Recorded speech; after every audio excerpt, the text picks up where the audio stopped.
বোয়াল মাছ দিয়ে পাঁচমিশালি সবজি দিয়ে যে এত দারুণ লাগে! এই তরকারিটা দেখতে যেমন লোভনীয় হয়েছে, খেতে কিন্তু খুবই মজা হয়েছে। এই গরমের ভিতরে কিছু খেতে না চাইলেও হচ্ছে এই সবজিটা এভাবে রান্না করলে ২ প্লেট ভাত অনায়াসে খেতে পারবেন।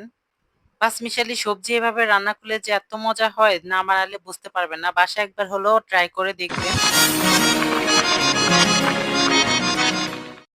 তো হ্যালো এভরিওয়ান, আসসালামু আলাইকুম। এখানে হচ্ছে আমি সব ধরনের সবজি নিয়ে নিয়েছি।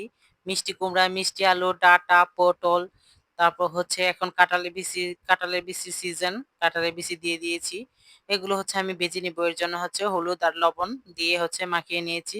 আর এখানে নিয়েছি একদম ফ্রেশ টাটকা হচ্ছে একটা বড় সাইজের বোয়াল মাছ। বোয়াল মাছটা আমি ভেজে নিবো। এর জন্য হচ্ছে হলুদের গুঁড়া আর মরিচের গুঁড়া দিয়ে আর সামান্য লবণ দিয়ে আমি হচ্ছে মেখে নিয়েছি।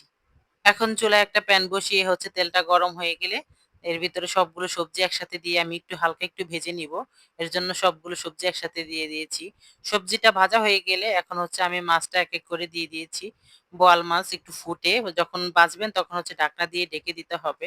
আর সামান্য পরিমাণ একটু হচ্ছে লবণ দিয়ে দিতে হবে। এখানে হচ্ছে আমি সামান্য তেল দিয়ে হচ্ছে পেঁয়াজটা একটু বাদামি কালার করে ভেজে নিয়েছি। এখন পরিমাণ মতো হলুদের গুঁড়া আর মরিচের গুঁড়া, ধনিয়ার গুঁড়া দিয়েছি। দিয়ে মসলাটা কষিয়ে এর ভিতরে হচ্ছে সব ভেজে রাখা সবজিগুলো দিয়ে দিয়েছি।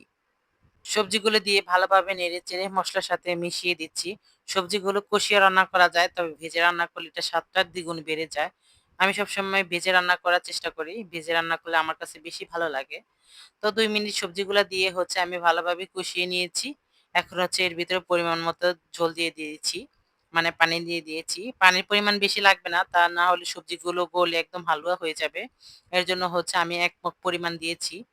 এখন সবজিগুলো ভালোভাবে কষিয়ে নিলে সিদ্ধ হয়ে গেলে এর ভিতরে দিয়ে দিয়েছি টমেটোগুলো।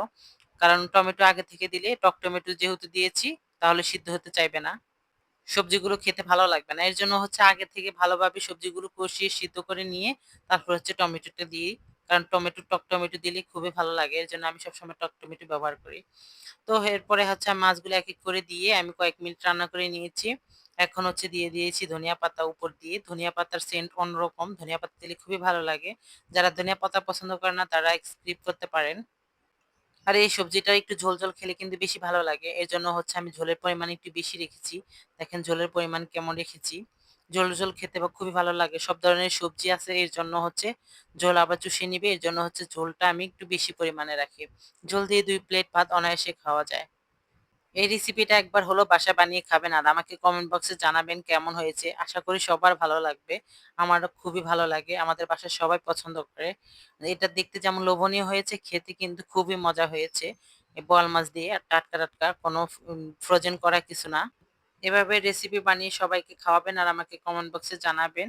নিত্য নতুন হচ্ছে যেকোনো রেসিপি লাগলে হচ্ছে কমেন্ট বক্সে জানাবেন। নেক্সট কোন ভিডিও করব, কি কি ধরনের ভিডিও চান? আজ এ পর্যন্ত। আল্লাহ হাফেজ। আসসালামু আলাইকুম।